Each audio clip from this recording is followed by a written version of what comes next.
சி.ஜே. ராஜன் என்று சொல்லப்படுகின்ற ஒரு நபர். ஆரம்ப காலத்திலே நாங்கள் எல்லாம் ஒன்னாக தான் சுத்தி கொண்டு இருந்தோம்.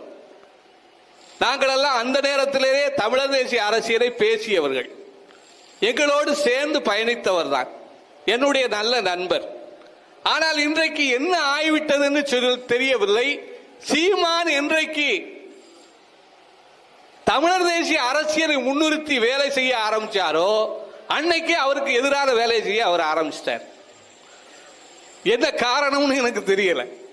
நான் 90 விழுக்காடு சீமானோடு ஒத்து போகிறேன் என்று சொன்னவர் மீதி 10 விழுக்காடு என்னப்பா அப்படின்னு சொன்னா மண்டைய சொறிவான். சரியா? அந்த சி.ஜே. ராஜன் என்பவர் என்ன செய்கிறார் என்று சொன்னால், தமிழ்நாட்டில் இருக்கிற இந்தியாவை காப்போம் அப்படின்னு ஒரு பேனர்ல தமிழ்நாட்டில் இருக்கிற எல்லா சபைகளிலும்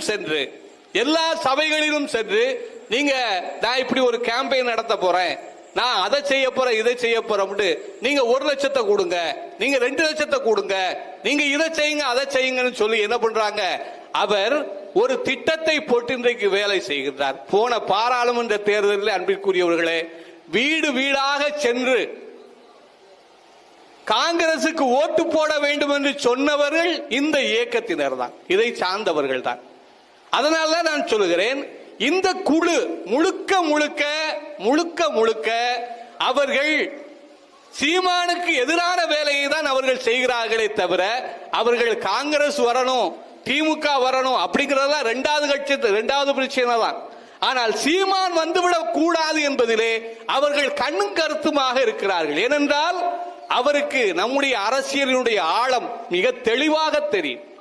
அந்த அரசியல் ஆழம் மிக தெளிவாக தெரிந்திருப்பதனால் இவர்கள் வந்துவிடக் கூடாது என்பதிலே கவனமாக இருக்கிறார்கள்.